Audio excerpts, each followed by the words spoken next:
maybe less.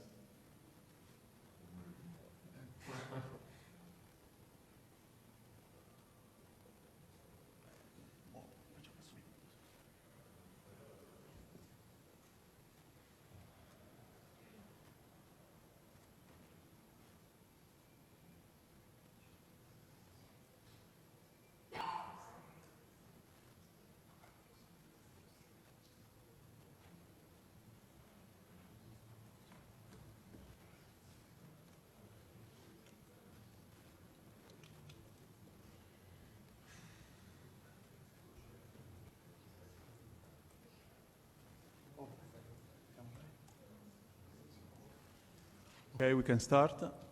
Problem solved. Okay. Welcome to everybody. This is the fourth seminar of the cycle of 21st Century Macroeconomic Challenger, organized by Rethinking Economics Pisa, with support of University of Pisa and Southern Advanced School. Today we are going to talking about, as you know, GreenNewDeal from a double perspective. First, from let's say, more strict economical perspective, with Professor Yannis Dafermos from University of SOAS University of London, and he will explain what it is environmental economics and how to include, let's say, an environmental constraint to economic system. His approach is more like more post-Keynesian, and so we will depart from, let's say, the neoclassical approach like Nordhaus and so on. Then the second perspective will be more political, with Dr. David Adler, and is a policy leader fellow at the School of Transnational Governance at the European University Institute, and policy director of DM25.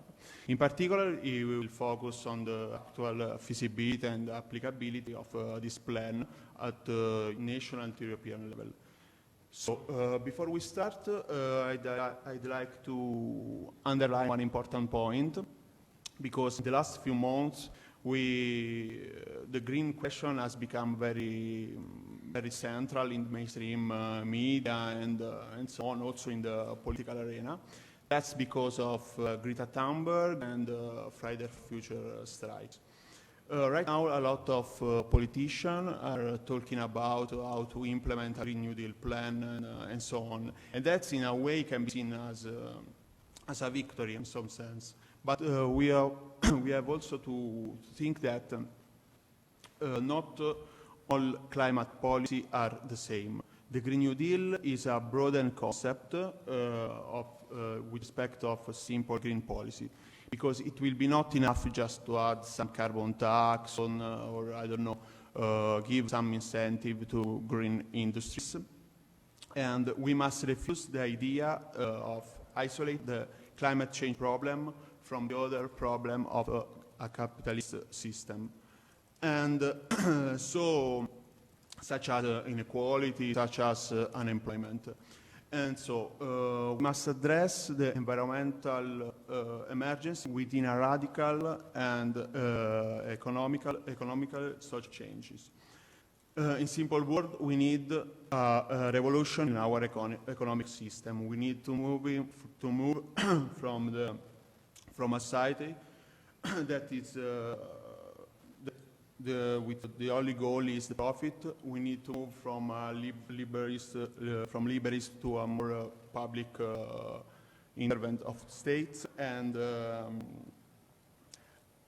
I think this concept is crucial because of the burden of green transition not be only on working people, only on the poor country, but we need to have a society that it is more equal and more green. So we can say that there will be not climate justice without social justice. So I think we can start. I've bored you enough, and we'll start with Dr. Dafermos. After that, Dr. Adler, and then there will be a speech from our friends of Friday for Future, and after that, a question time. Thanks. We can start.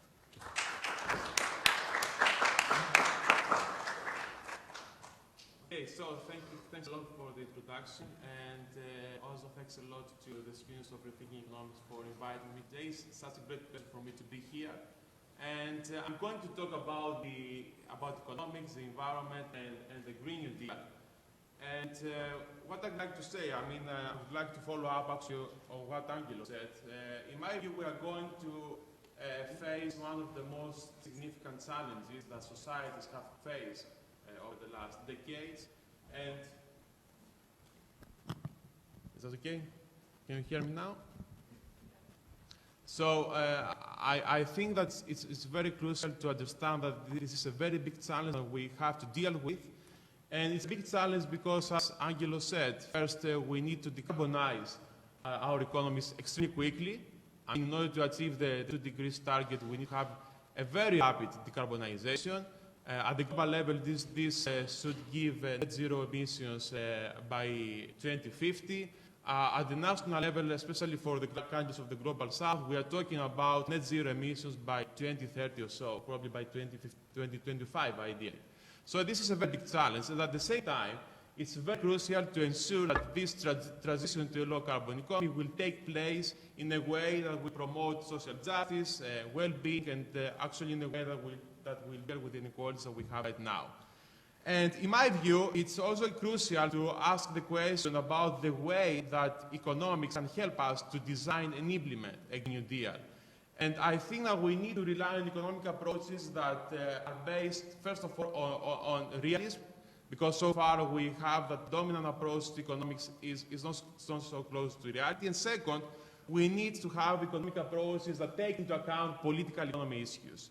So far, if someone looks at the way that environmental policies have been designed over the last years or so, the main approach that has been used for that is what is called the environmental economic approach, which actually captures the mainstream approaches to the way that we analyze environment. So what I would like to do is first to explain a little bit the difference between environmental macroeconomics and a new field which is called ecological macroeconomics.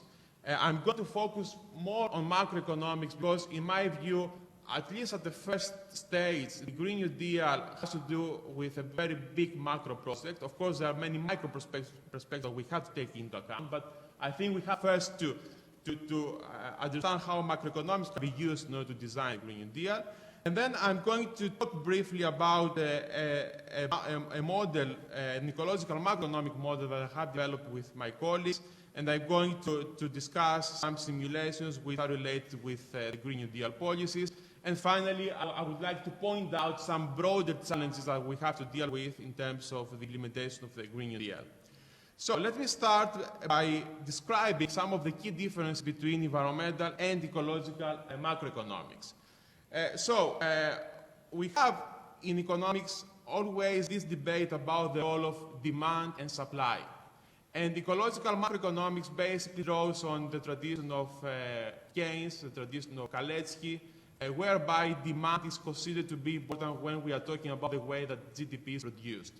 And actually, ecological macroeconomics, following this tradition, talks about the significant interaction between supply factors and demand factors. So to give you an example, in an ecological macroeconomic analysis, when firms decide to invest more, this does not contribute only to the production of goods and services, but it also contributes to the accumulation of capital, and this can affect the supply constraints. So we have a very complex interaction between supply and demand, which in my view is closer to what we see in reality. Now, if we compare that with the approach of environmental macroeconomics, what we see there is that in most cases, production is determined through a traditional production function that is close to a so-called Cobb-Douglas production function. Although for those of you who are familiar with economics, they tend to use a model that was developed by Ramsey a few decades ago. So this is the basis for understanding how GDP is determined.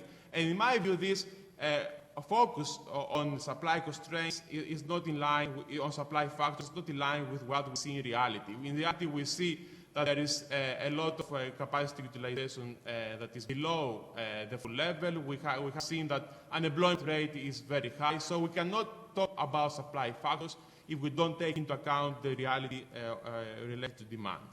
A second difference between ecological macroeconomics and environmental macroeconomics is the role of income distribution. So if someone looks at the approach of environmental macroeconomics, we'll see that income distribution actually does not affect economic activity. Sometimes there is a brief discussion about the distribution of income between profits and wages, but there is no analysis about the implications that this distribution has for economic activity. Now, in ecological macroeconomics, especially based on the tradition of Kalecki, you can see that income distribution matters for aggregate demand. So there is this argument that, for example, those who are poor and get their money basically from wages tend to consume more, tend to have a higher propensity to consume compared to those who are rich and get basically their income from profits. And this has implications when we're going to look into the dynamics of our economy. Now, another significant difference is the role of finance. So I suppose you are familiar with the fact that for mainstream economists, finance was not important before the global financial crisis. Actually, they didn't know anything about this economist, Chaim Aminsky, who developed his financial instability hypothesis in the 1970s and the 1980s. And if you see, especially the environmental literature about the role of finance, in most cases you don't find anything about finance, or if you find something about finance, the role of finance is extremely neutral. So it doesn't actually affect the way that the economies work. This comes in contrast to what most people do in ecological macroeconomics. We take into account that finance is important when we want to understand how investment is supported through banks. And it's also important because when we accumulate too much debt, of course, this can lead to defaults and this can lead to crises. And there is also a very interesting discussion about the role of finance when we are talking about climate change, because there is the question of how we are going to finance the projects that are necessary as part of a Green New Deal, but at the same time, there are concerns about the instability that could be created by climate change. So, for example, we have a lot of hurricanes and flooding in specific areas. We know that this is going to affect the defaults in this area, and this could destabilize the financial system. And if we have the same structure of the financial system that we have nowadays, this could also make our economies and societies more susceptible to changes in climate. So we need to take into account the financial instability that could be created by climate change. Another difference. This person is an economist who actually is the founding father of ecological economics. He wrote a book in 1971 about the role of entropy when we analyze economic processes. His name is Georgios Kuroigen, and actually his argument was that when we analyze our economies, we have to take into account that we have economic growth, basically because we use resources from the environment and because actually we extract a lot of fossil fuels that allow us to have a lot of energy. So he emphasized the role of thermodynamics, and as part of that, of this analysis, always ecological macroeconomics pays a lot of attention to the role of material analysis, not only of energy analysis, but also of material analysis. And why is that important in terms of the discussion about the Green New Deal? It's important because if we want to have a very big increase in the use of renewables, we might need to use a lot of materials that might not be always available at the pace that is necessary. So we also have to take a look at what is happening with the use of matter. And this was one of the points of Georgios Kuroigen. In environmental macroeconomics, in most cases, you cannot find such an analysis about material resources. Now, another big debate in economics nowadays is how exactly we formulate the way that agents behave.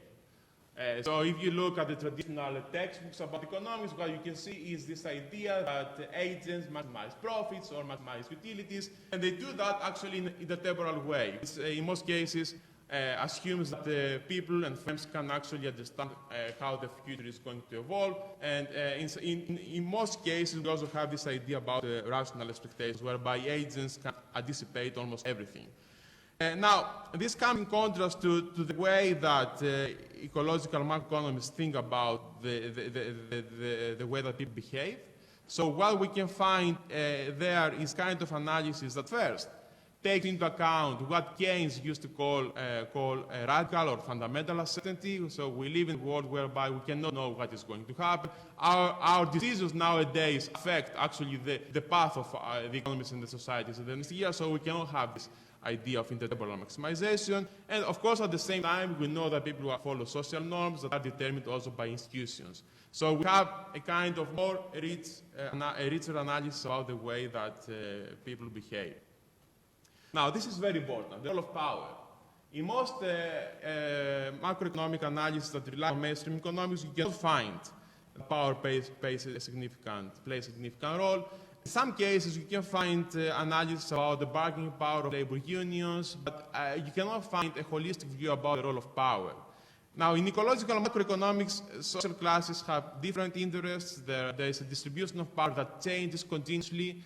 We are talking about the role of the global financial system, for example, that has its role has increased a lot over the last decades. It's very powerful, and we cannot actually understand how economic policies can be implemented if we don't have a very good understanding of this distribution of power. So this is another significant issue.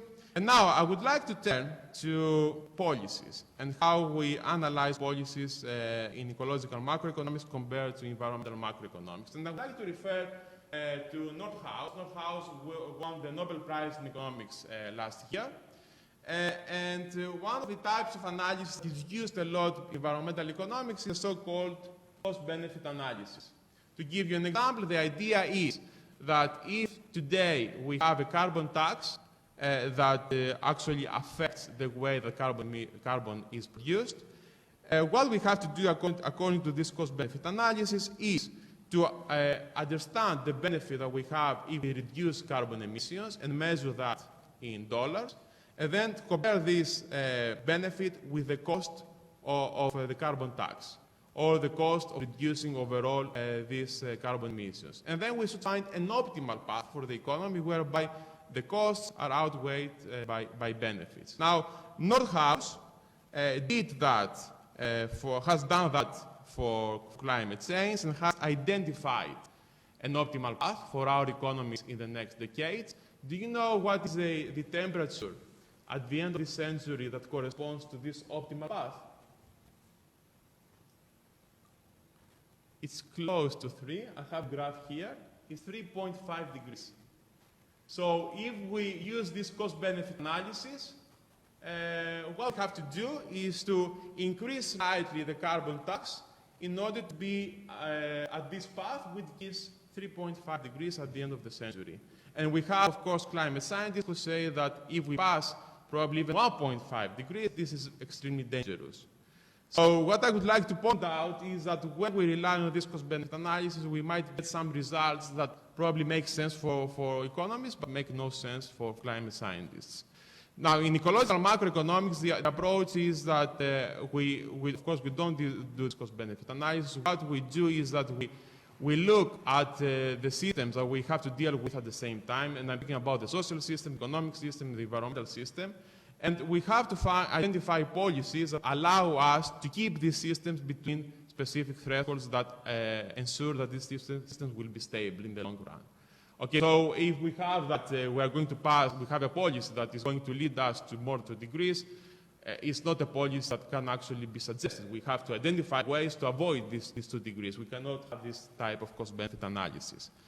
And finally, in terms of policies, in the question about whether we could save the planet, environmental economists in most cases give us a single answer. The single answer is that we have to put a price on carbon, a price on our pollution.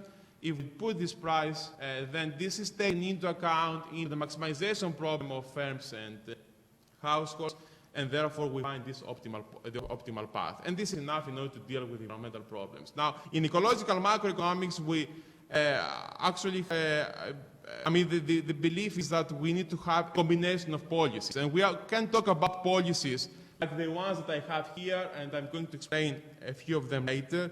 I mean, government policies that are related with investment in green infrastructure, or industrial policies, or environmental regulation, or we can have policies that should target consumption patterns. This could be a set of policies, but at the same time, in ecological macroeconomics, there's a discussion about the limitations that are posed because of the way that the system overall works. So there's an open discussion about the systemic changes that need to take place in order to deal with the environmental problem. So we are talking about a much richer analysis of policies and strategies that should be implemented in order to tackle the environmental issues.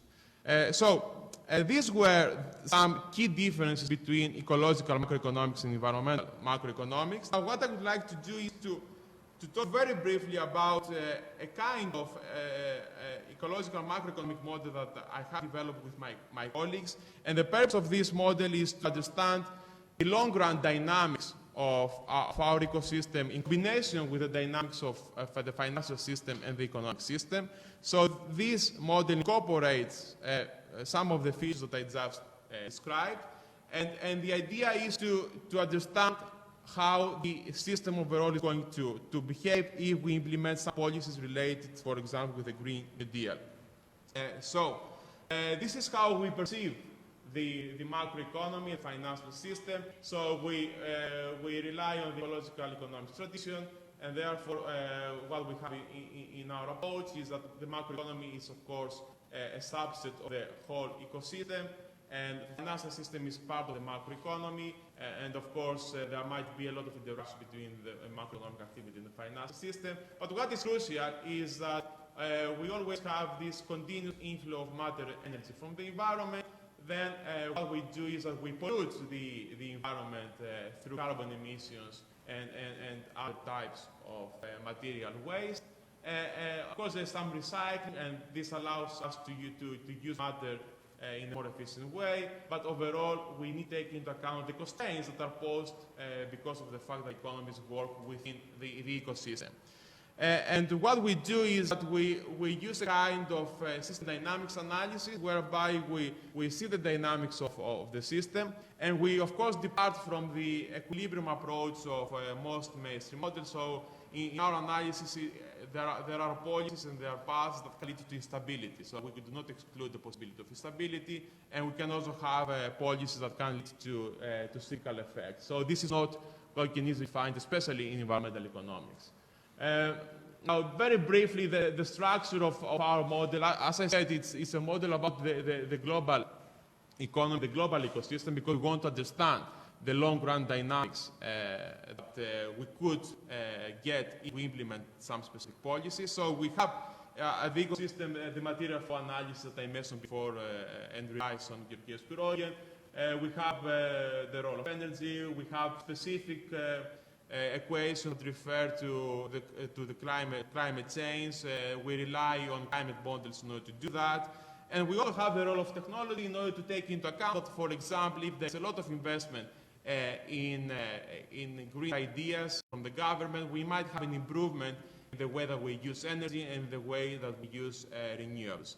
And at the same time, we have this traditional structure about the macroeconomy, the financial system. But what I would like to point out is that we rely on an approach that is related with heterodox macroeconomics, whereby there is an explicit analysis of assets and liabilities, and which gives us the opportunity to understand how financial instability can arise.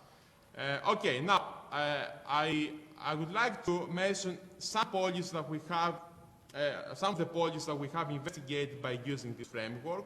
These are only some of the policies that could be part of the Green New Deal. I'm going to talk more about other policies in a bit.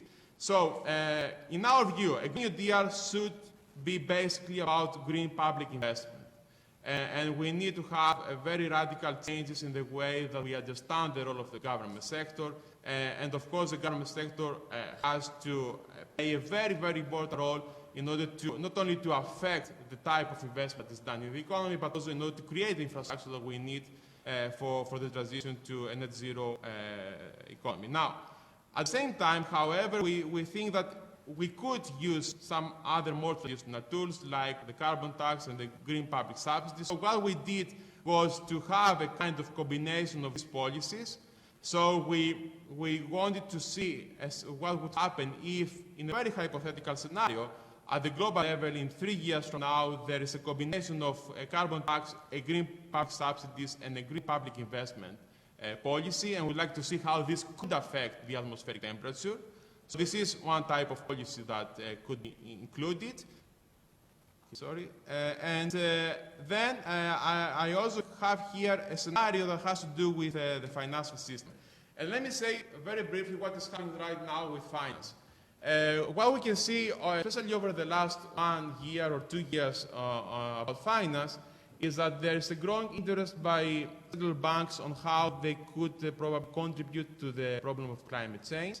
And what we have seen is that the big banks are trying to engage with the so-called green finance. Now, there are a lot of risks there. The first risk is that the banks want to present sometimes as green things that are not green. And we have the problem of greenwashing. So this is a first risk related with what's happening right now in finance. And global financial banks are trying to play the game. The second risk is that the banks do not want to accept that they finance what we call brown or carbon-intensive activities.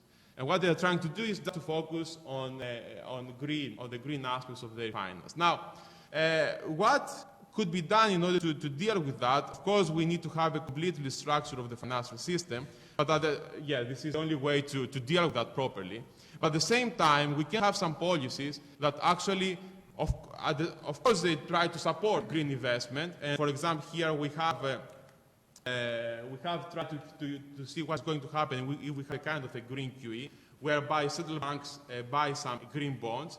But at the same time, we have investigated the case in which banks are penalized if they support brown activities. And this is called the brown penalizing factor. So here what we have tried to do is to see what would happen if capital regulation takes into account the fact that banks contribute a lot to brown activities, and therefore to ask them to hold more capital. Banks do not want to hold more capital because it's costly for them. So this could mean that they have to somehow stop doing that. And at the same time, to support especially those banks, for example, like Triodos, which is a bank that is in the Netherlands and also has some branches in the UK, that actually supports funds only green projects and ethical projects. And this could be done with a green support factor. Now, as I said, these are just some policies, and we wanted to see if policies are enough in order to help us deal with the problem of climate change. So I'm going to focus only on that, but I'm happy to respond to questions later about how these policies affect the economy and the society. So in terms of the atmospheric temperature, the red line here shows a baseline scenario whereby we have more or less the policies that have already been discussed, and we assume that these policies will be implemented. And we are talking about a very, very slow transition to a low-carbon economy, which actually leads to about 3.7 degrees at the end of the century. So we are talking about a catastrophic scenario. So this baseline scenario is extremely bad. Now, if we implement these green finance policies that I briefly mentioned, we can have a small improvement in that because we are going to support some green activities and penalize some brown activities. But actually, what could make a bigger difference would be to have green fiscal policies and especially green public investment. So if we do that at the global level, we could have an atmospheric temperature close to 2.6 to 2.7 degrees. Now, if we combine these policies, the improvement can be slightly better. It could be close to 2.3 degrees. And here I have some uncertainty which has to do with the way that the climate system works, because there are some specific parameters of the climate system about which we are not so certain, because climate scientists cannot know for sure how exactly the climate system will respond. So this is a sensitivity rate. And I would like to point out three things about that. The first one is that even if we have these types of policies, still we don't get 2 degrees. And if you look at the recent publications of climate scientists, they are not so optimistic that we are going to achieve 2 degrees. So even with a large-scale fiscal policy program in combination with some changes in finance, we might not get that. Now, what are the challenges? If someone tries to implement a more ambitious green fiscal policy program, one of the limitations is, despite the fact that we are going to create a lot of green jobs, at the same time, we might, because we're talking about a whole reconstruction of our economy, we might at some point reach a level at which the labor force will not be enough to support the transition that is necessary. Okay, because of course we want to do that quickly, of course we have to restructure everything, we might have some constraints if we have a very substantial increase in activity related to the government. So we have to take that into account. Second, there is a small problem with any policy that increases economic growth. So if we have more green jobs and we have that there's an increase in economic activity because of the implementation of green fiscal policies, we might have what we call in ecological economics rebound effects. Rebound effects. What does it mean?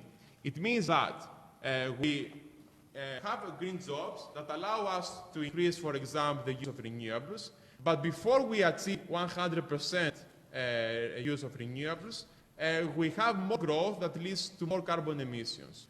So this is what we have seen with our simulations, that in the first 10, 15 years, whereby still we don't have 100% or close to 100% use of renewables, this high economic growth increases carbon emissions. So we have to find a way to deal with that, and one of the ways to deal with that is to say at the same time there will be a kind of disinvestment from brown activities. So here we haven't considered the case in which the government decides first to stop any kind of brown investment that it undertakes, and second, we might need at some point to decide that some of our low-carbon infrastructure should not be used. And I'm talking about infrastructure that is related with heating systems. I'm talking about petrol cars that might have a lifetime of 10 or 15 years. I'm talking about infrastructure, of course, related to the extraction of fossil fuels. So if we say that this infrastructure is not going to be used, this can improve. But then we have to think carefully about the way we are going to redesign our economy in order to ensure that people will not be affected by that. Okay, so this is another way to be closer to 2 degrees. Now, I would like to finish with a few more points about the challenges related with the Green New Deal. And this is a graph which shows how the global financial system supports fossil fuel companies. We are talking about lots of billions of dollars.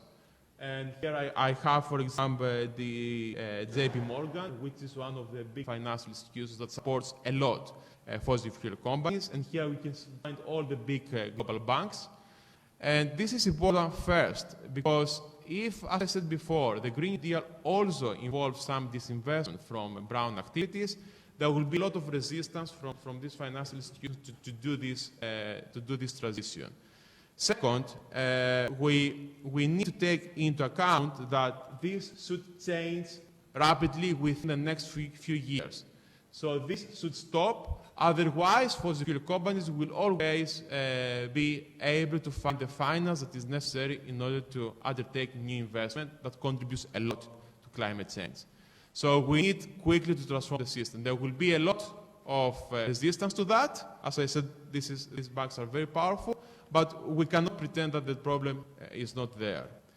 And as I said before, the one challenge is that if we want to be serious about 2 degrees, we need probably to stop using carbon-intensive infrastructure. There is now a discussion about what is called stranded assets. So if we do that, some of this infrastructure will not be used, and in other words, this will become stranded from an economic point of view. And then we need to have policies that are going to respond to that if we do this. And this is why it's crucial to talk about new approaches to social and labor policies. I mean, there are a lot of ideas about universal basic service, about the universal basic income. We need to reconstruct a lot the way that the social provision is made. And we also have to think about new types of labor policy. So this should be part of the Green New Deal, and I would like to talk more about that later during the questions.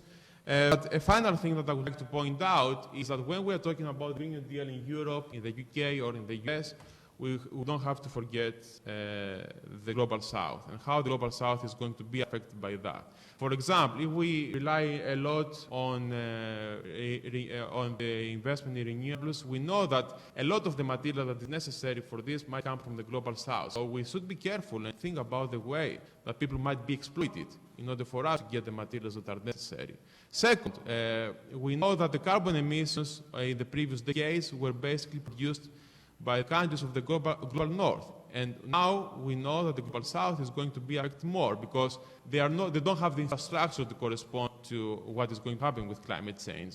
So this should be taken into account. And of course, we also have to consider that if some green technologies are developed in Europe or in the US, what would be exactly the model through which these technologies will also be used by the Global South? Is it the right way to say that the Global North is going to develop the technologies and then the Global South will just use them? Or should we think of different ways of doing that and the Global South be part of this transition to a low-carbon economy? I mean, these are very difficult questions, but I don't think we have to pretend that these issues are not there.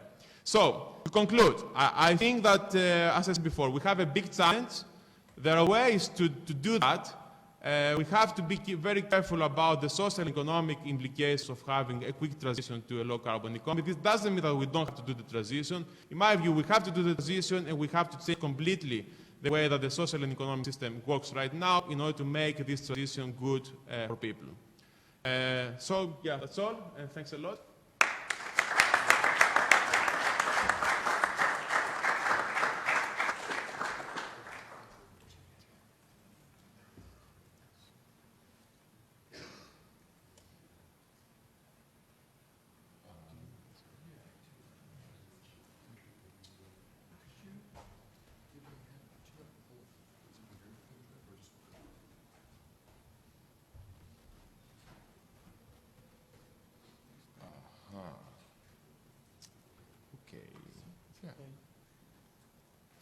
Okay.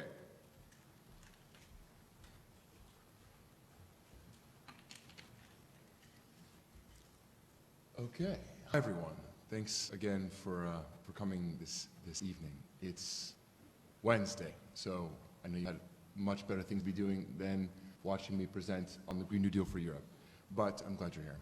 So, by way of introduction, so my name is David Adler. I'm the co-founder of this Green New Deal for Europe campaign, and we are technically a coalition of think tanks, social movements, of trade unions, all across Europe and frankly all around the world, including the Green New Deal group in the UK, who is responsible for developing some of the earliest proposals around what a Green New Deal was in 2007 in response to the financial crash.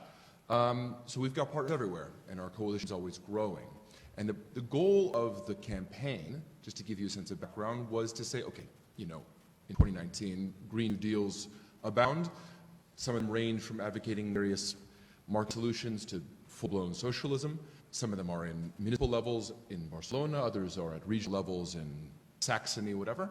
The goal of our campaign was to braid a lot of those strands of activism together and bring that energy to Brussels, from which I've just come, and I can confirm it is a lifeless, tragic place. So we need all the help we can get to transform the political scene in Brussels. So what we do as part of this campaign is we put out, we have a lot of local activist efforts in terms of organizing communities and getting people excited about the Green New Deal for Europe. And we put out various reports. So most recently put out this one, this blueprint for Europe's just transition for public consultation. Now we're wrapping up that public consultation, putting together the next final draft of that new and updated, exciting, quite comprehensive view of what a Green New Deal for Europe will consist in. So that's just by way of introduction. Okay, what exactly is the premise of the Green New Deal for Europe? Why do we need this Green New Deal for Europe? We can go back from before the first presentation to ask the question, why is this the correct framing? I think these two figures are a decent representation of what exactly our motivation is. On the left, many of you will have seen this figure before. It basically portends our doom. and the rising annual temperatures across Europe the past 60 years. On the right is another fantastic graph that tends to stun audiences, showing net public investment in the Eurozone over the past 20 years, which has been stuck at zero for the past 10 years. So we have these twin crises, one ecological and one economic. And the core argument, the premise of our campaign, is they're causally linked. Starving Europe of basic fundamental investments in infrastructure and industry and agriculture has sustained and outright exacerbated climate crisis. It further has the economic impacts, another kind of different kind of rebound effect, you might say, on our economies, provide further justification for austerity because they strain public resources. So this austerian and climate apocalyptic doom loop is precisely the one that we aim to break by organizing around the framing of a Green New Deal for Europe. We do this, I'm not going to bore you all with this 10 pillars of a Green New Deal, but part of our activism here is in making sure that this doesn't get co-opted. A lot of anxiety around what exactly Green New Deal is. These words are floating around in various incarnations, whatever you can call it, like Nuovo Patto Verde or whatever. Yes.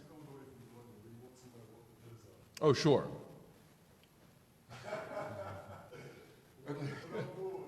Okay. No, well, we can go over this. Let's say you can find this on the website. No, it's core things like what are the essential components of a Green New Deal for Europe? One is, of course, pressing idle resources into public service. The core Keynesian premise at the basis of the ideal of a Green New Deal. One is empowering communities, making sure that democracy is at the core of this green transition. These are things that will, and I'll explain later, the reason why I'm skipping through this is because I want to get to the actual politics of the Green New Deal, why I was invited here. And all of this will come back into what I see as the core deficiencies in the way in which the Green New Deal framing has been co-opted and is being now, the European institutions are running with it. So, the basic idea was, how can we circumscribe this thing called the Green New Deal and ensure that it really has serious content? Part of it sort of bucking the dogma of endless growth, as we talked about before, but providing a robust vision. Sorry, I'm doing a lot of throat clearing just to make sure you all understand where I'm coming from. Here we go. Okay. As many of you may have voted in this election back in May, when the European elections gave a fresh round of faces to the European institutions. Sorry, let me get to my slides here. So, this woman here, Ursula von der Leyen, is our new president of the European Commission. And she had been praised throughout the Brussels press for introducing what's called a European Green Deal. And I have a Forbes headline here. The EU will beat, all caps, beat the US by launching a Green New Deal this autumn. And it's really taken to be a leadership position for the European Union. First climate neutral continent. Europe will become a leader. It will be our priority to make Europe a leader in terms of the green transition. And she's become quite a heroic figure and an unlikely hero on behalf of the climate agenda over the summer. So the core argument I want to make today is that what von der Leyen refers to as her European Green Deal, although the names get jumbled, is not what we would understand, to go back to the 10 pillars argument, as anything that resembles a Green New Deal at all. At various times in various places, you'll hear these words used interchangeably. We're not conspiratorial, but we do think that something very particular is happening here, in that von der Leyen has very cleverly excised the word new from the phrase Green New Deal.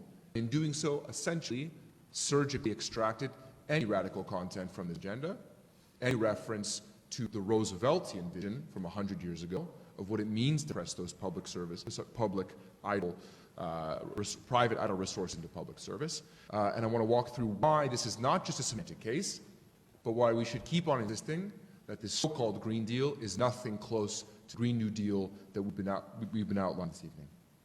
Now, to make that case, I want to walk through 6 S's, a kind of nice, no one seems to be impressed by the mnemonic device here, but 6 S's explain why we think that this is an extremely deficient program, and why we could talk later about why I also think it's structurally doomed just by dint of the European Union as a kind of pathetic and feeble set of institutions. The first is size. I mean, this could also be speed. In fact, I should put 0 as speed. Let's talk about speed for a second. What is Ursula von der Leyen's target? Climate neutrality by 2050. No one, no climate scientist worth their salt thinks that Europe decarbonizing by 2050 is going to solve the problem, nor does it live up to the basic standard enshrined in the Paris Agreement to live up to your respective commitments vis-a-vis your historic role in global pollution. So in terms of speed, this is pathetic. I mean, we can talk later about what would be appropriate. We're outlining a pathway at 2030 at latest, even 2025. Of course, that gets us to full-blown socialism. But in terms of speed, this is highly deficient. In terms of size, what is Ursula von der Leyen proposing? She's proposing 1.1 trillion euros over the course of the next 10 years. So roughly 110 billion every year for the next 10 years. This, by almost no one's account, in terms of the green fiscal policies we were talking about before, qualifies as sufficient to meet the challenge at hand. More trustworthy sources are calling for something closer to 1 trillion a year. We settle on 5% of European GDP each year, so something close to 800 billion. But in terms of size, this is just pathetic. It signals not just that von der Leyen, the new European Commission, are not up to the task at hand, although, spoiler, they're not. The bigger issue is that the 1 trillion that she has supposedly committed was already built into the plan under Juncker, under the Juncker plan. So this is a very, very cynical case of greenwashing an existing investment program under the guise of this so-called Green Deal. There is no new money that's being created. She's just leaning more heavily and more explicitly on the European Investment Bank, which was already going to make the investments, to make her case as a visionary for climate justice in Europe and around the world. That's the size S. What's next? If you've read, and I imagine no one here, hopefully no one has had the misfortune of having to read Ursula von der Leyen's A Union That Strives for More, her vision statement that she put forward in her confirmation to the European Commission. But it's an amazing document. She talks about farm to fork, she talks about a circular economy. Every buzzword you think that the European Greens dreamt up in their wildest dreams appears in this document. What doesn't appear in this document? Or what happens when you read a couple pages past the great buzzwords around farm to fork, etc.? What you realize is that she's recommitting to the Stability and Growth Pact, which essentially is a fiscal straitjacket, is a literal fiscal straitjacket, on fiscal spending across Europe. So not only is she not committing the appropriate resources for the European Investment Bank, she's not allowing individual member states to do it themselves. Why is that really bad? Why is this a double tragedy? Not just the classic European tragedy of failing to do the right thing, but because you couldn't ask for a more appropriate moment. Not only is the European economy heading into recession and the Germans completely screwed by this addition to their Schwarzenegger austerity politics, but you couldn't find a more appropriate moment to use these truly idle private resources, which are suffering these negative bond yields. I suppose I'll do a bit of an excursion here around what the graph means. Essentially, spending was very risky around time of borrowing was very risky around the time of the crisis. It's not now. Now, essentially, investors are so uncertain, so afraid of the global economy, they will pay you to lend them back some of your debt. Very confusing time, this time of negative interest rates, but it's also a deeply opportune time to turn on the faucets and actually get the fiscal spending going, especially in the face of a looming climate crisis. That's another disappointment about it, in terms of not bucking the constraints of austerity in this so-called Green Deal. Okay. Of course, the money that von der Leyen does commit to the green transition, she doesn't commit directly. So the European Investment Bank, firmly within its mandate to directly invest into member states, is not going to do that. It's going to unlock private investment by making itself into a climate bank. This is the same logic as the Juncker plan, which effectively socializes the risks of the climate transition by having a public bank spill out those loans as opposed to making the investments itself, and it privatizes the gains. So we're not trading an actual Green New Deal. To go back to the original framing here, this isn't a Green New Deal, which was a state-led public investment program that created all sorts of publicly owned utilities and empowered communities to remunicipalize their services. It's about unlocking private investments for a private sector-led transition. This is not to say that there's no role for the private finance in the green transition. Of course there is. We can crowd it in through exactly the Green New Deal agenda that we've been describing. But it's to say that we find it deeply concerning when the head of the EIB says, here our job is to nudge private finance towards the public good. We've been pillorying various figures from economic history tonight, and the nudge framework couldn't be less up to the task of delivering a green transition. Yeah, truly a far cry. Just on one point about the structure of those finances, so of course it's all being, we're also dependent heavily on what are the guidelines for green investment, because unlocking 1 trillion in sustainable finance, everything hinges on the definition of what is sustainable finance. We haven't seen those guidelines. There's absolutely nothing to indicate that they'll live up to the standards that we're talking about tonight about, dividing the brown from the green in a sufficient way. So tons of red flags are going up around this Green Deal. Von der Leyen also likes to frame the Green Deal in highly competitive terms. So this is about Europe becoming a leader. It's about Europe becoming the first continent. It's about Europe using the green transition as a way to get a competitive edge in the global economy in this time of tremendous uncertainty. So it's really about a Europe-first green transition program.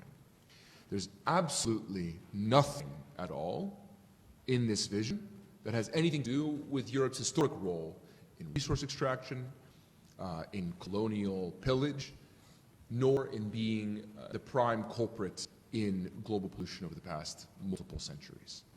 There's no sense of justice on an international or a global scale, despite the rhetoric around a just transition inside von der Leyen's vision.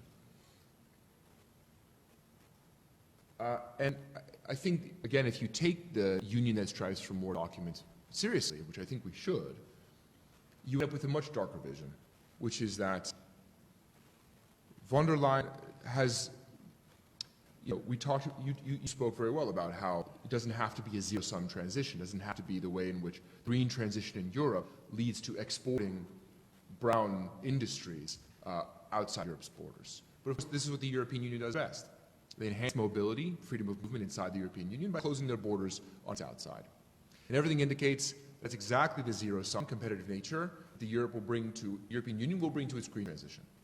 I'm sure if you've been paying attention to this story, but not only are they beefing up Frontex along the Italian, Greek, and southern borders, they're also replacing those pesky boats, which have the capacity to save lives, with drones instead, which of course cannot actually save lives.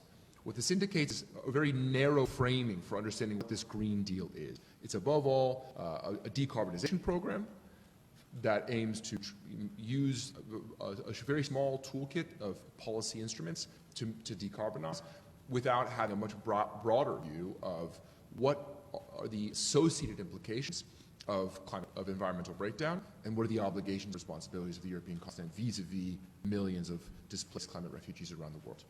So again, very little hope here in terms of the understanding of the scale of the problem. Let's talk strategy in terms of von der Leyen, another line in which I think the European Green Deal is doomed. What are the politics, we can get this in the Q&A as well, what are the politics of the green transition in Europe? Essentially, it's a shitload of Eastern European countries who are terrified of the green transition because they have deeply fuel-dependent economies and a ton of voters who give less of a fuck about the green transition. Nay, they think that the climate change is likely to unlock more farmlands currently frozen under crazy winter and snow, and they're not particularly concerned with the scale the European Union represents. How is von der Leyen approaching these political constraints? Not very wisely. So she talks, again, we go back to the buzzwords in the document. So this comes from the actual document.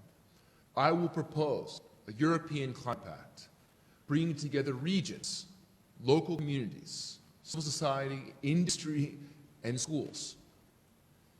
Together they will design and commit to a set of pledges to bring about a change in behavior from the individual to the largest multinational. This will be a key part of a just transition for all. I do not know about you, but this is reads as shockingly cynical to me. Not only is she just not going to do this, but what the hell is a set of behavioral changes from the individual to the largest multinational? I mean, you can read the whole strategic failure of this Green New Deal in this paragraph. The notion that the individual is woven together with the largest multinational in a series of behavioral changes. So, I mean, even in the framework that we were just discussing about whether this Green Deal falls in the ecological economics or in the deepest, darkest recesses of environmental economics, it's pretty clear where Ursula von der Leyen's thinking comes from. She's talked about a just transition fund, the numbers I'm hearing are max 15 billion towards the Hungarians and the Poles to try to bring them along toward 2050 carbonization date. It might work, but we're not talking about deepening the politics, actually having a public and democratic politics of what a Green New Deal is, which again is a fundamental premise, a pillar of what we understand to be a Green New Deal. This is going to be classic European, troika style, commands, control, devastates green transition. Sorry, I'm being very apocalyptic now, but I'm not super happy. Okay, this brings us to the last S, I promise, which is just the substance. Von der Leyen has had a tremendously difficult time finding her feet in Brussels for lots of really complicated and insanely boring reasons. But what it means is she's ended up speaking in this super vague language that inspires very little confidence in activists on the ground, that I speak to and work with, in climate scientists, in trade unionists, and in the research community who's focused on what it takes for Europe to decarbonize. Even in the political sphere, people are pretty concerned that this is all amounts to a great deal of hot air. Von der Leyen has been sort of humiliated in recent weeks with various commissioner nominees rejected. So her taking a seat, she's promised to implement this Green Deal in the first 100 days. That's been delayed until December. The point is, we're at a moment of tremendous crisis with tremendous opportunity, looking at bond yields, looking at the shifting political opportunity structure in Europe, and it's almost certain to be squandered. And we have no real idea beyond weak leaked proposals that I've seen around a carbon border adjustment tax for what this Green Deal is going to be, but you can be sure as hell it's not going to be anything close to what we understand to be a Green New Deal. So on that deeply pessimistic note, I will sign off, and I look forward to speaking with you all in the Q&A.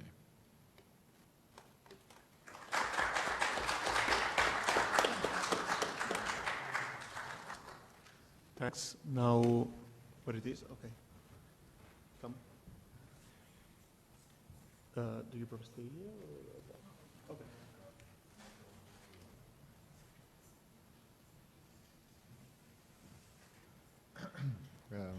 Hi, everybody. I am thanks to you calling us here, and thanks to you for your presentations.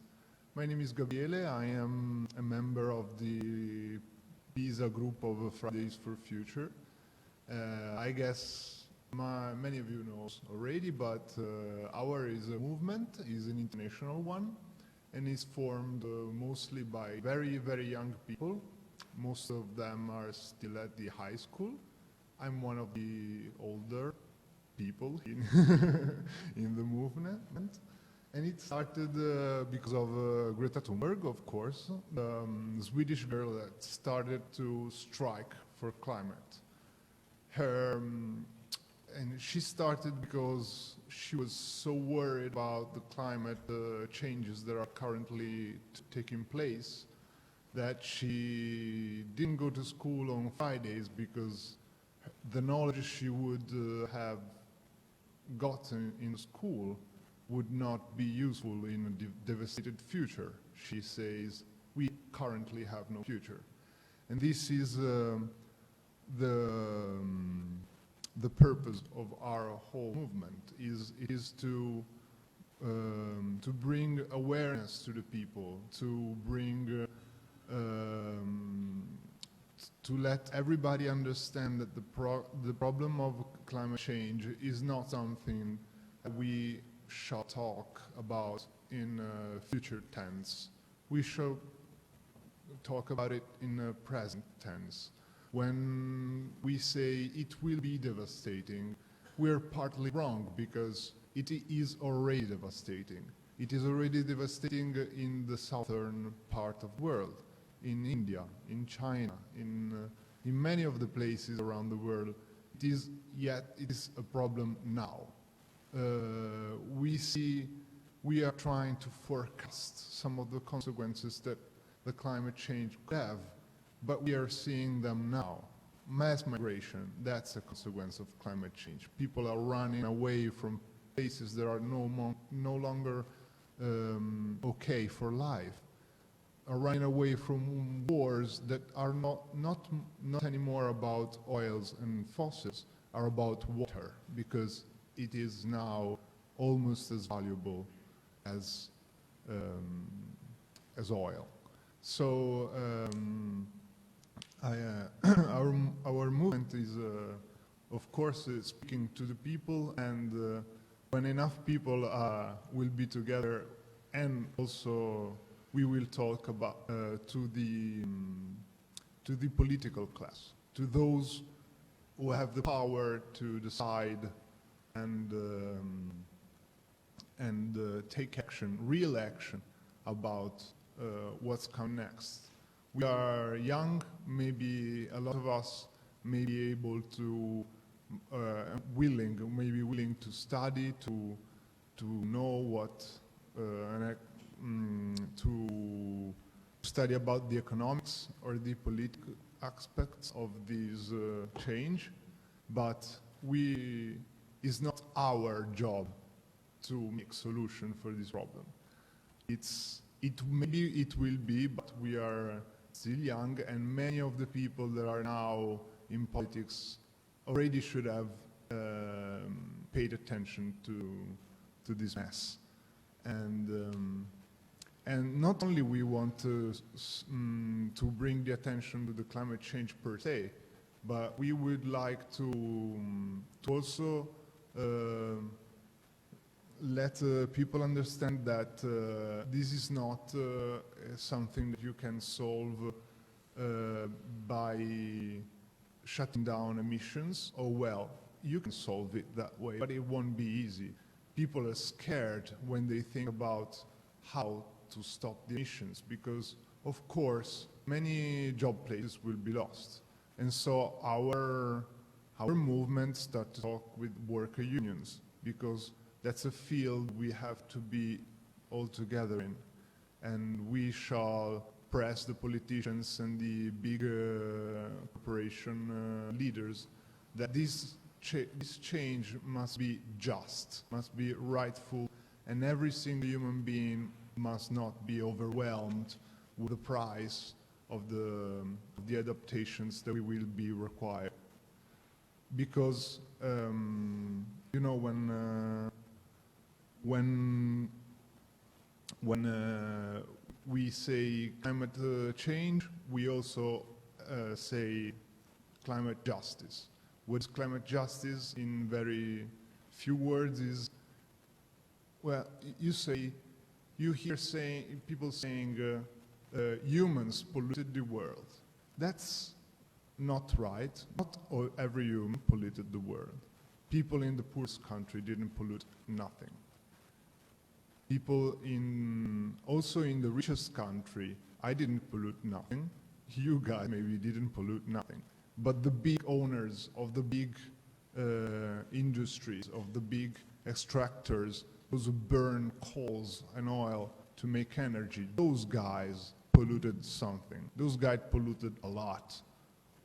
And so if someone have to pay and make sacrifices and stop this nonsense run toward the economic growth at whatever cost it is, well, we think that they must be the one that start losing a bit of wealth and redistribute this among all people to stop this mess. In the content I cannot bring much more because, of course, we are not economics majors. but I shall invite you all to take action in the next strikes that are coming. Next one is on 29th of November. And it will be another day to let people hear us and to let people join us. And you can follow us on Facebook and on Instagram. And for those who are interested, I also must say that we have we make a reunion every Monday, usually at 9, but you know, you just ask before, it's not always certain. Thank you for all the attention and the opportunity. Thank you. I think we can start with question time. If there are some questions from public, we can also discuss with you if you wish.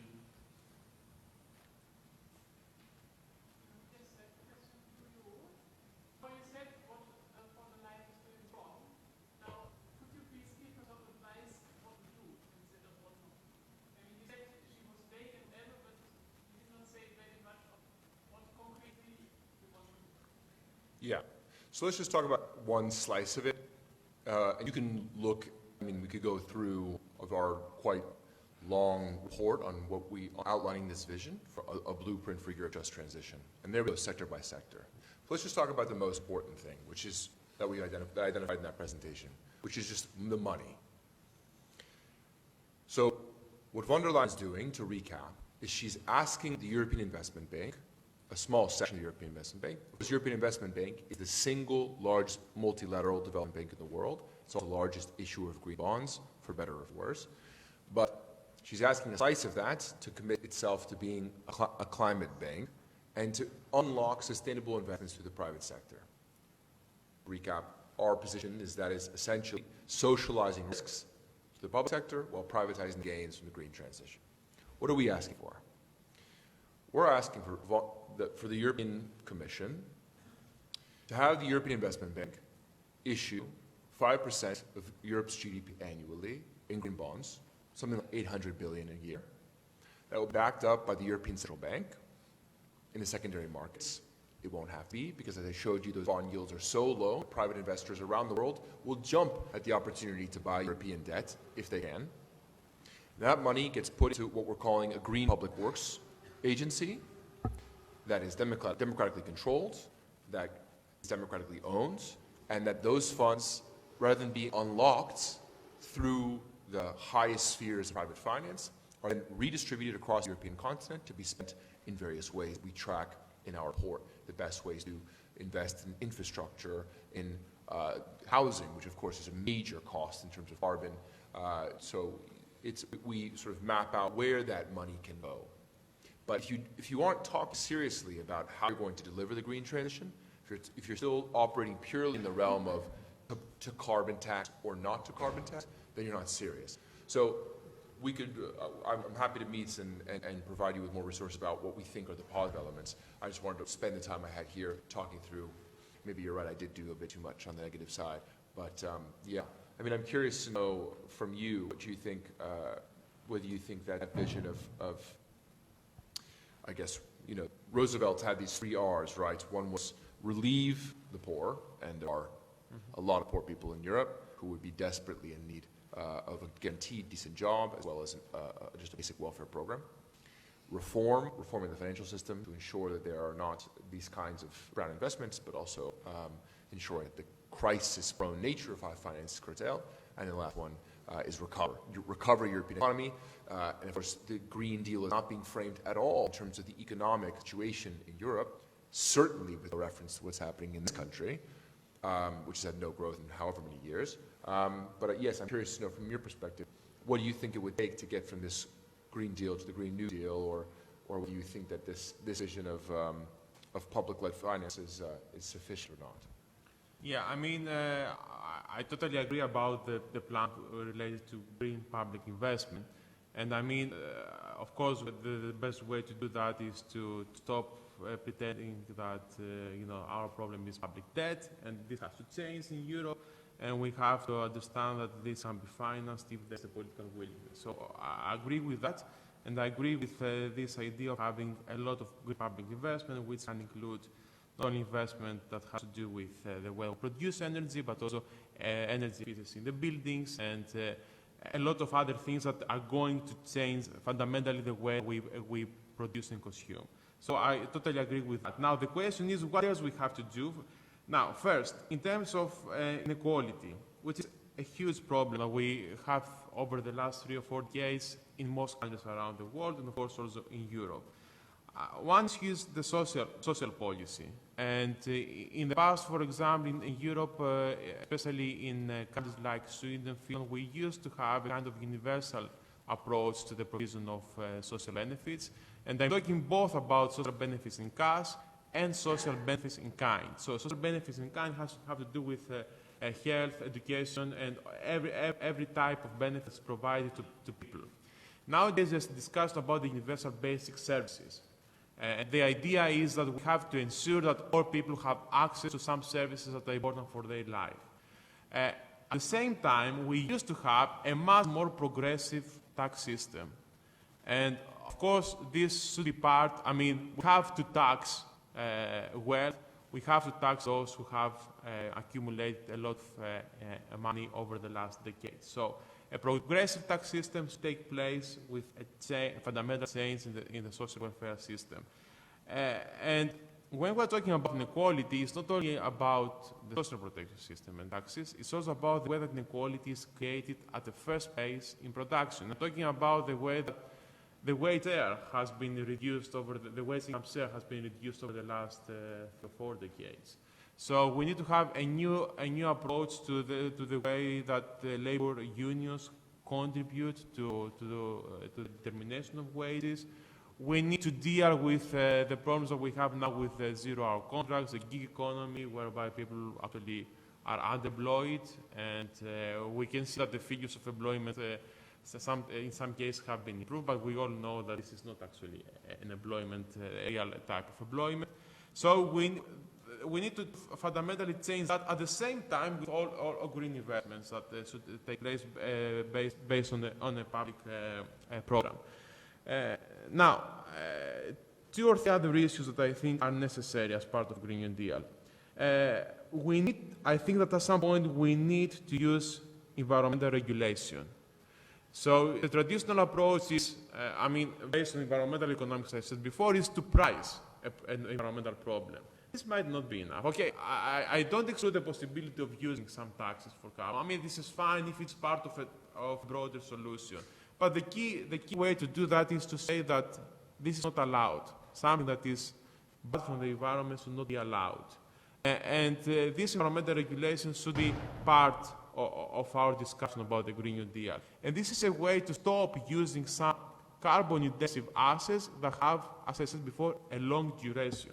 Because if we have right now some carbon-intensive infrastructure that has probably a lifetime of 15 years. So if we're going to achieve net zero carbon emissions by 2030, we cannot use it. And we have to use regulation at some point in order to do that. And another issue, I mentioned that before, it's about the financial system. To give you an example, the European Investment Bank, at some point, I remember they didn't want to say that we are not going to finance brown activities a few months ago. Recently, there was a discussion, and there was the idea that, okay, probably we should stop providing finance to fossil fuels, but this was postponed a month ago because, of course, it's a big issue for the Germans. Yeah, exactly, yeah. So this goes on now, which is not something radical, but this shows the political landscape. And another example is that the European Commission a few months ago announced a kind of a green taxonomy of financial products. First point, they didn't want to have brown taxonomy. They want just to have a green taxonomy. Second point, even this green taxonomy, its implementation has been postponed again in the European Parliament. So we haven't seen again any change. And I think that for me the global financial system is a big problem because in terms of lobbying they play a very important role. Second, as I said before, they finance all these activities that do not allow us to achieve net zero carbon emissions. And central banks, there's now a discussion about the role of central banks. Central banks now acknowledge the problem of climate change, but they are not willing to do things to penalize brown finance. And to give you an example, at some point when we had the crisis in Greece in 2015, ECB said that we do not accept as collateral Greek public bonds. And this, as a result of that, the Greek central banks didn't have access to liquidity. Now, the question is, why is it not possible for them to say that they do not accept as collateral any type of financial product that has to do with brown activities? Okay, but they can do that, they are powerful, but whenever we have these types of discussions, central banks say, no, we want to be market neutral, we don't want to have this kind of intervention. But this would be very powerful, and this would actually make, I mean, if we could have something like that, this would make the big financial corporations adjust their plans in order to take into account the central banks do not accept this. But of course, central banks are not willing, at least right now, to do that. So I think that these ideas about the green public investment program are great. They should be accompanied by a lot of other changes in the social system and financial system, but also in the labor market. Are there other questions? For Yannis Dafermos.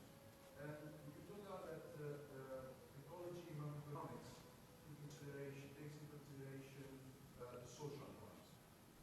For macroeconomics, social norms are very clear, so we know that it's tied to experiments, say, and stuff that are very effective. But what about macroeconomics? How could you use social norms in a macroeconomics perspective concerning ecology? So it's very important. It's very important topic. And I got another question. Is about the transition period. The transition period, we thought about this transition to an ecological environment, more ecological world. But what about the labor market, the unemployment will arise, and the education system? We are at the university right now. What about the new bosses that will occur and all this stuff? So it's a really revolution of this transition. What we can predict about this future? So just to clarify that, so you're talking about the employment. Maybe it's better if you collect some questions. Yeah. Okay. But just to clarify the second part okay. of your question. So it's about the effects that this could have on unemployment. And the educational system. Okay. Okay, the other question? Okay.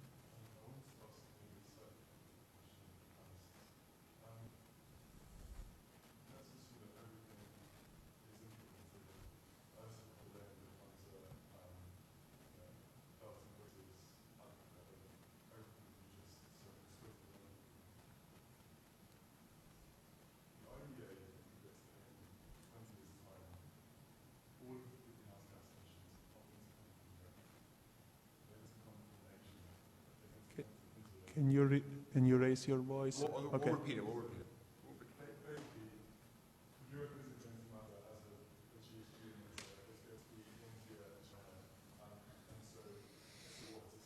Right. Okay. Just to repeat the question. Okay. Does Europe matter so much in the scheme of things when other continents are doing so much of the polluting from here forward? One more question, and then before we answer, maybe? I don't know. Are there other questions? Okay. It's probably that I'm biased because I'm Italian, but I don't see people caring too much about the environmental ecological problem. I mean, in Italy, we only care about migrants and not raising taxes and so on. And another example is the last European elections, the M25 was in the electoral card, only two countries, if I'm not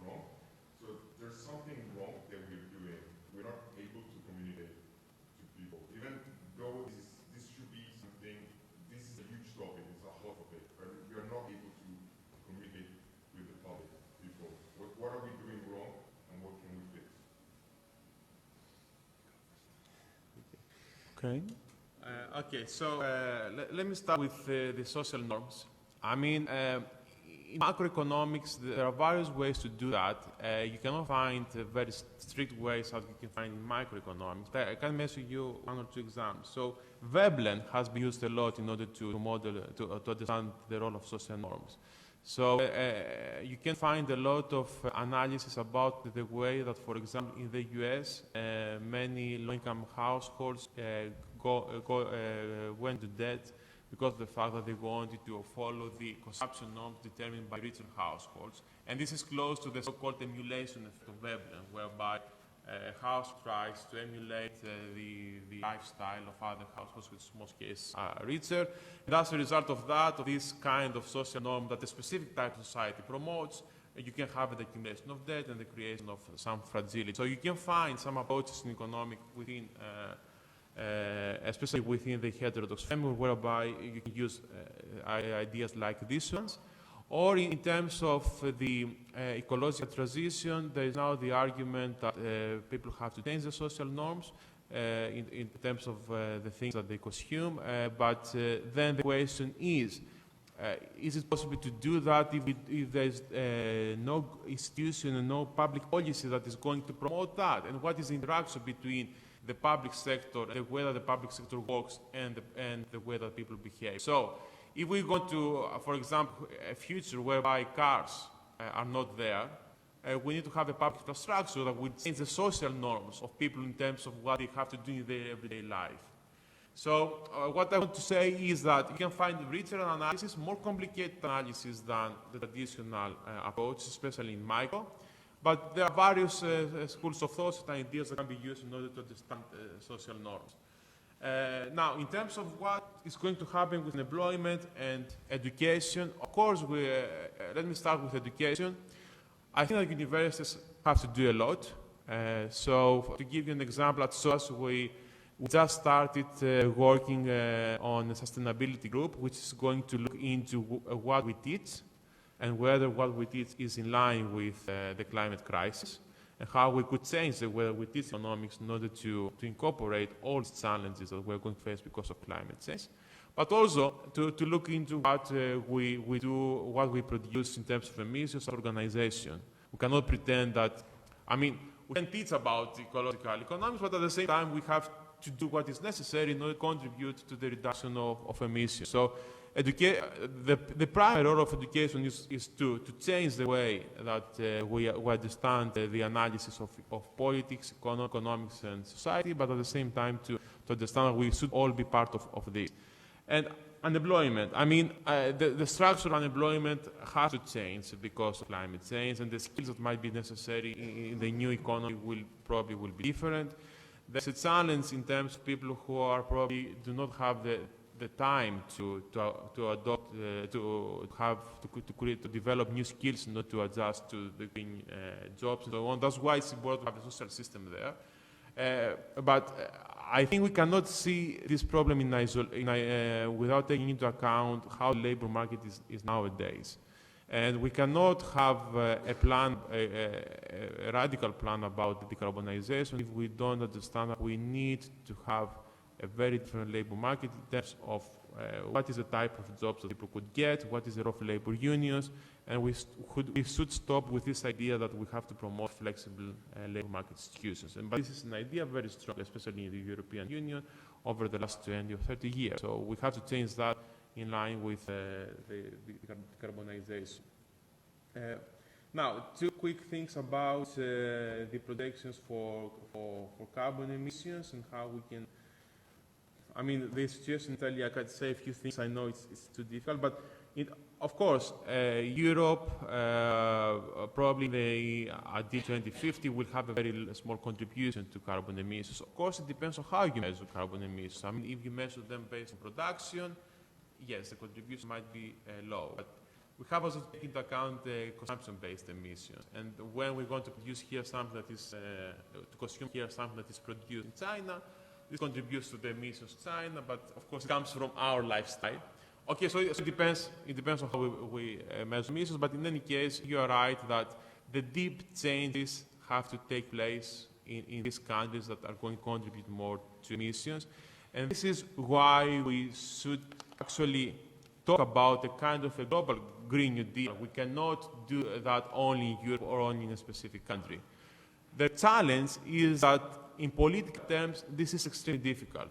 There's a problem that the countries that we're talking about in the global north have contributed so much to the problem, and of course it's a very point that it is unfair to ask now these countries that have all these fossil fuels to stop using them in order to avoid catastrophic climate change.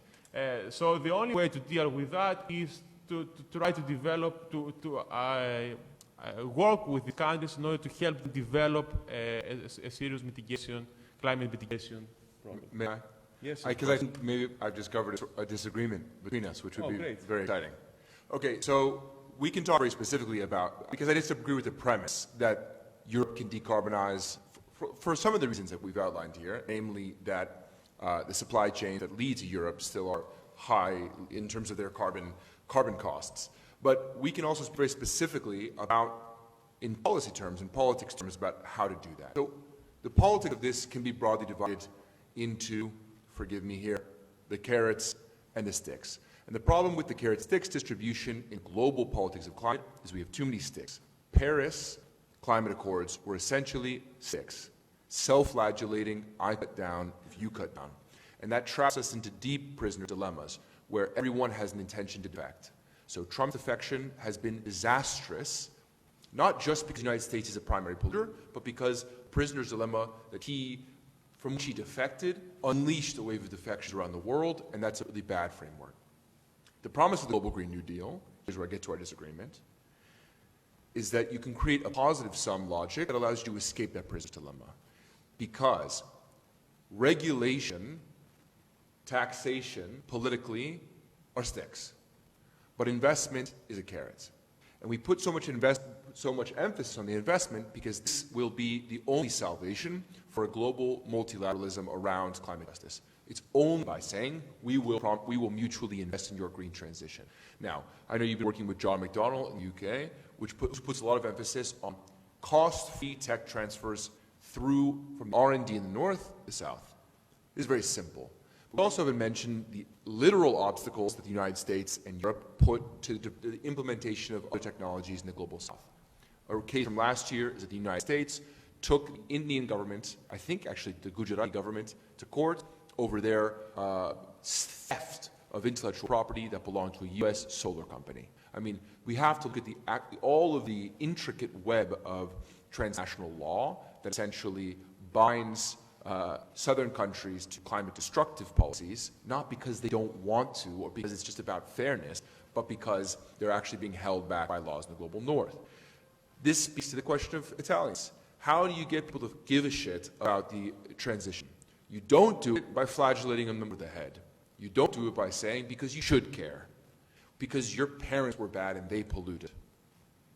You don't get them to care, even by saying, because Hungary may melt into a more green pasturous future, but other parts of the world will be inflamed.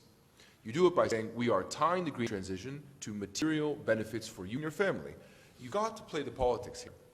The promise of the Green New Deal framework from the very beginning was not that it's some la-di-da kind of stuff all the good stuff into one package, which is often what our critics accuse us of, this kind of, let's take every lefty policy and put it into a single framework, is to say there's no path, politically speaking, to the green transition that is feasible if you don't tie the decarbonization program to a social justice program. Otherwise, you end up with a clear route to deeper populist resentment. So how do you get Italians to care? You say, we're going to pay for you to have better jobs, more secure jobs. We're going to override the system of highly unequal distributions of wealth that have riven this country for the last 50 years.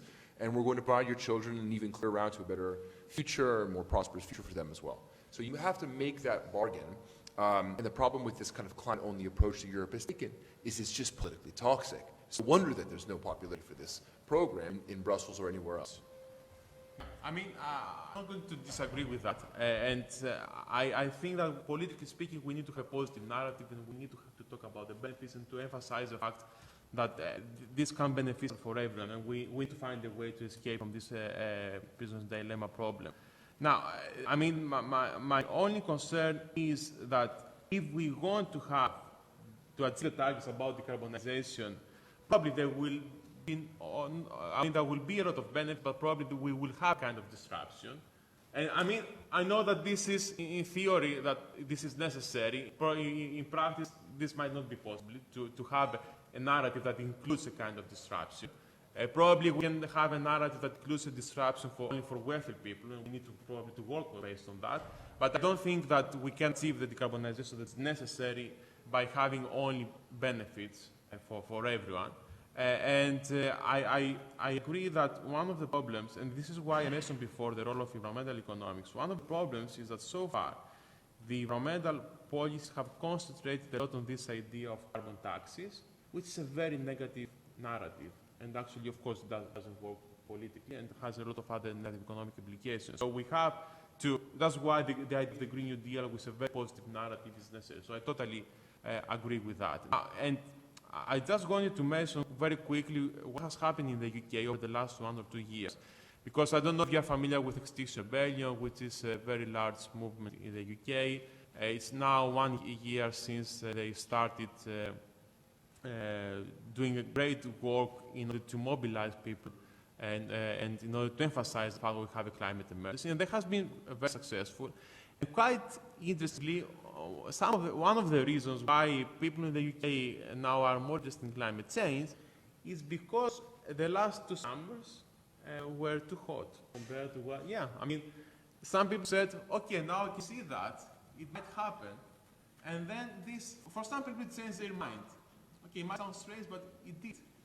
So some people, in some cases, I mean, again, I agree that we need to have a very positive narrative, but at the same time, a negative shock can change the way that people think about the problem. We cannot do a lot of things about that, so I'm not saying that, okay, we have to wait for the problem to be there, but we know that in some cases a negative shock is useful in order to make people understand that, yes, we have a crisis. Are there other questions?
Yeah, we can grow spiritually, we can grow intellectually, we can grow the community. There's many types of growth. But we should also talk about growth, because I also think we might disagree as well. I mean, there's a puzzle, talk about a paradox. The growth is a real paradox. If you're making high return investments on good technologies, forget the rebound effect, how is it not going to show up in GDP? You have to be destroying tons of capital, which of course you should, but you know, the degrowth thing I think is right. I think we should just maybe get to a non-growth. From the economic side, how do we talk about making tons of investments that somehow, no matter how strong their multiplier is, somehow going to get us to a negative growth world? Yeah, may I say something about that? I mean, before I answer your question, when we are talking about the growth, sometimes in the degrowth movement, you can see different ways of defining what degrowth is.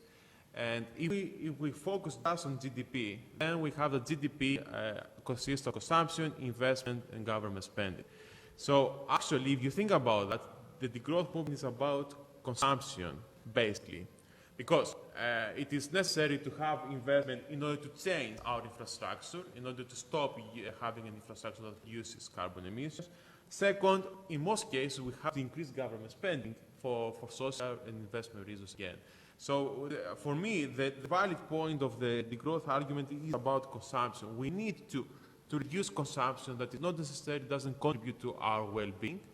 And of course, ideally, what we would like to see is probably an increase in growth in terms of investment, government spending in the next years, and at some point to be at the kind of stationary state where GDP is probably constant. I mean, this is very theoretical. Well, Italian GDP has been constant for 10 years. Yeah, because of zero stagnation and because zero policies. growth. We're living in a beautiful e-growth economy called Italy, where Exactly. I mean, I agree with the fact that when we're talking about the growth, we need to make a distinction between the growth that is caused by crisis and the growth that could be, or zero growth that could be part of a design. But I agree with David that growth is important in terms of investment, and we should not say that we're going to have the growth in the next years, because otherwise we're not going to create the infrastructure that is necessary. But getting back to what we want to achieve as humans, I mean, our aim is to have a well-being. I mean, there are different ways to define what well-being is. In the past, GDP growth has been connected with well-being, and if we look at measures of happiness, what we can see is that probably an increase in GDP can contribute to happiness until a specific level, but after that, and many rich countries have passed this threshold, more GDP, more income doesn't contribute to happiness. So probably GDP growth is important for the global south, it's not so important for the global north. But again, we have to be careful about the way that we are going to do that. It's not so easy to say we are going to change completely, to reduce GDP growth right now, because this can cause a lot of suffering. And the final point is that actually we cannot easily control GDP growth. And one of the reasons for that is that labor productivity is not easily controlled. We can actually have lower working hours and try to have that more people work for the same GDP. There's a part of labor productivity that has to do with innovation and technology, and at least in the system, it's not easy to control it. And if we have more labor productivity, what is the problem? The same GDP creates more employment. So we should either find a way to reduce, to control this part in a very different kind of system, or we should acknowledge this and try to focus more on well-being, but accept that probably we can't control easily GDP growth.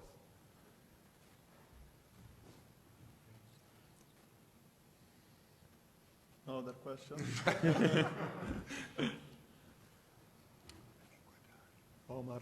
Omar.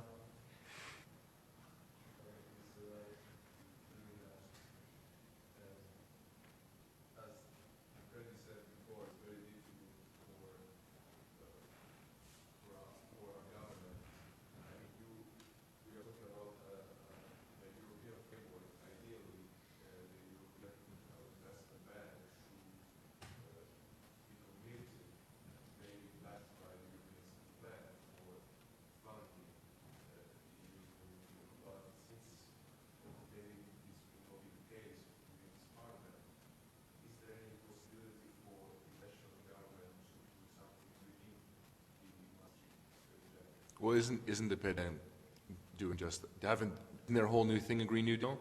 Aren't they? No? Are all these emails I'm getting bullshit? Does anyone know about what the Democrat Party is doing? No, I mean, they've pledged to create something like, I don't know, 500,000 new jobs or something with 80 million, I don't know, they have some Green New Deal pledge. Is it possible within Maastricht? No, of course not. But you can try, and you can also clash with the Troika and see what they say. So, no, I mean, I don't have any. The only answer is to keep fighting against these institutions. Is the PED going to do that? Do you have faith that this government is going to clash with the Troika on the basis of the Maastricht Treaty? That's not a rhetorical question. Do you think this government is going to try to overspend in order to deliver a green transition?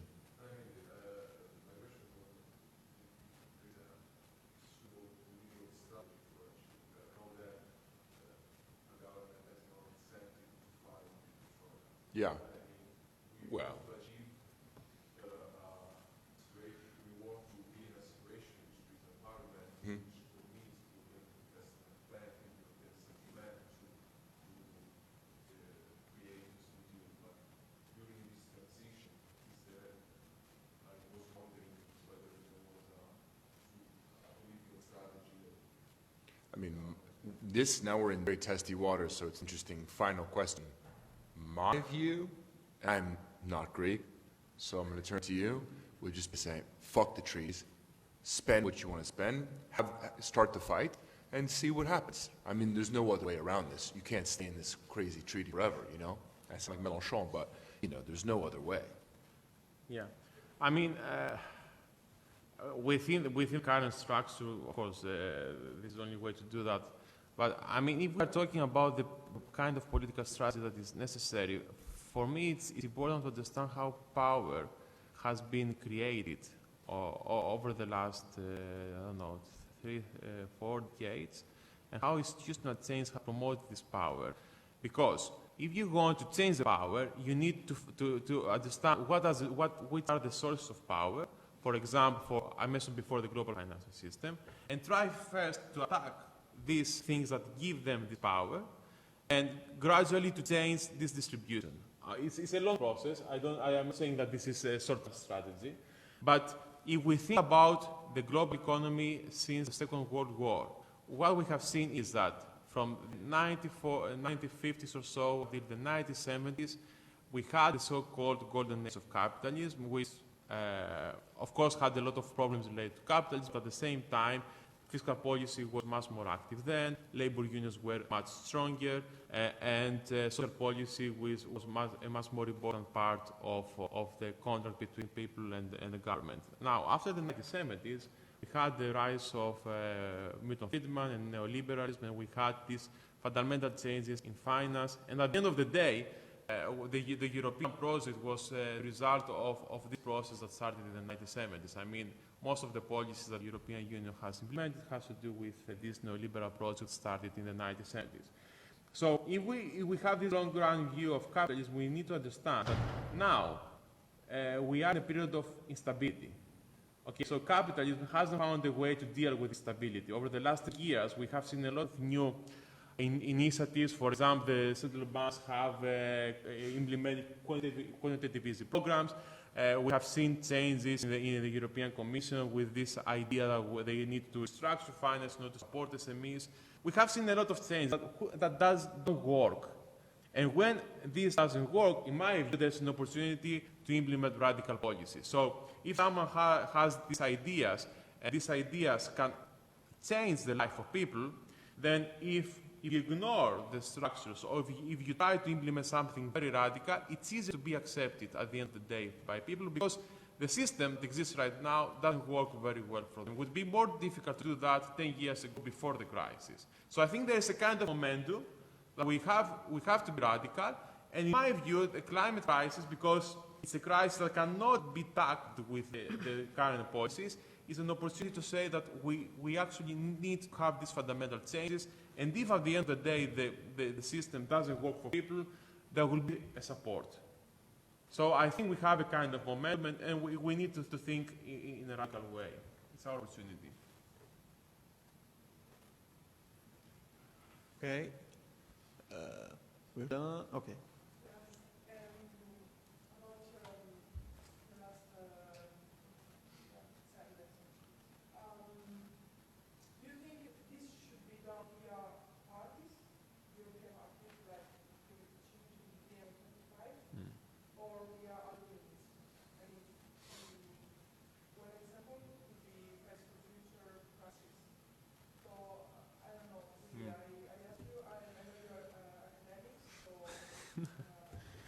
Well, not don't worry.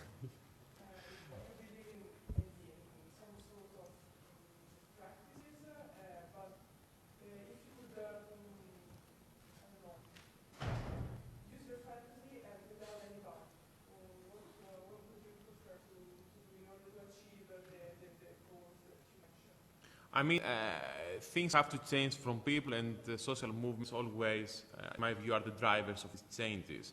Of course, at some point, what people want and what people want to change through social movements, at some point, this has to become a kind of a plan about changing the system.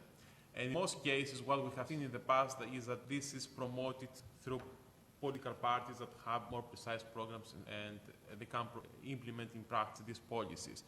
I mean, ideally, we'd like people to be always involved in all these processes. In practice, for example, just to mention the Extinction Rebellion. Extinction Rebellion has done a great job in the UK in order to raise awareness about the climate crisis. So far, the idea is that they just want to say that we have a big problem, and they ask politicians to act and people to act. They don't offer specific solutions. It's not their job, at least now, to do that. Then the question is, do we have a social movement that at some point actually provides the solutions, or they just put pressure on the political system to implement more radical solutions? In practice, I think we have seen basically the second one. But, I mean, if you ask me, I would ideally like people to be involved also in the solutions to the social movements. But I don't think that this can easily work in practice, and this is why it's important to have political parties that listen to people and try to make their ideas, to implement their ideas. I don't know if you guys agree. So I mentioned that we had the newest version of the report of our blueprint for Europe's just transition is coming out before the Commission takes its seat. So in about 3 weeks, we'll have this new report. And the report has a chapter co-authored with Fridays for Future and with Extinction Rebellion in Germany and in Belgium, respectively, called Pathways to a Green New Deal for Europe. How are we going to get all this? Otherwise, it's just words on the page. We outline 2 theories of change. The first is really the DiEM25 theory of change, which we can talk all night about whether DiEM25 is worth salvaging any bits of it. But essentially, what is the premise there? That if you can string together a properly transnational social movement that has people from Germany and Greece, Portugal and Poland, Hungary and France, saying the same thing, making the same case, putting upward pressure as a social movement on their political parties, creating a hegemonic view around what must be done, that can then, by ignoring treaties at national level, by breaking with national governments at the local level, can clash directly with those institutions and create to borrow Costas' phrase, the rupture for radical change. That's the DiEM25 model. I think it's a pretty good one in terms of how you make change in the European Union. It's only going to come by having an alliance of people across the continent. There's no other way. And precisely Friday for Future, the limited progress that they've been able to make in such a short amount of time is precisely because you have students marching in Rome, Barcelona, in Frankfurt, wherever. It's because of that pan-European nature of the social movement they've been able to make change. Okay. What happens if that clash doesn't work? And then we have, we say, contingency plans for what we're calling a People's Green New Deal. And that's just go out, do the Gandhian, be the change you wish to see. Hosting citizens' assemblies at the local level where you can. Government of Barcelona, for example, work very close with. The government of Amsterdam is also quite progressive. Government in Hamburg, they're having an election in January. You have citizens' assemblies who can feed into those municipal strategies. You approach friendly national governments who are willing to expand, who are sympathetic. In the PD, for example, an unlikely hero of a potential climate movement. And you can build up through those citizens' assemblies by grounding democratic kind of mechanism into the climate agenda, and you can slowly scale that up. That would be take power in your own hands. And of course, there's all sorts of smaller things you can do around building environmental justice, and here the municipal government is the most important. But essentially, the reason why the von der Leyen strategy doesn't work is because there's no sense of a pan-European, holistic political strategy. It's all about, I give a gift here, I give this to Timmermans, I give this to Dombrovskis, I give this to some Estonian Austrian, and I give this to some Italian technocrat, and divide the commission in such a way that basically guarantees no one will ever communicate. These things will be completely fractured from each other, and no vision, we've talked a lot about what it means to build a holistic vision of environmental justice, can ever come to the fore. So that's the kind of ideal model that I hold in my head, and that's why we try to communicate in as many languages and build and talk to activists and build teams all over the continent. So that's, I guess, what gets me up in the morning, politically speaking.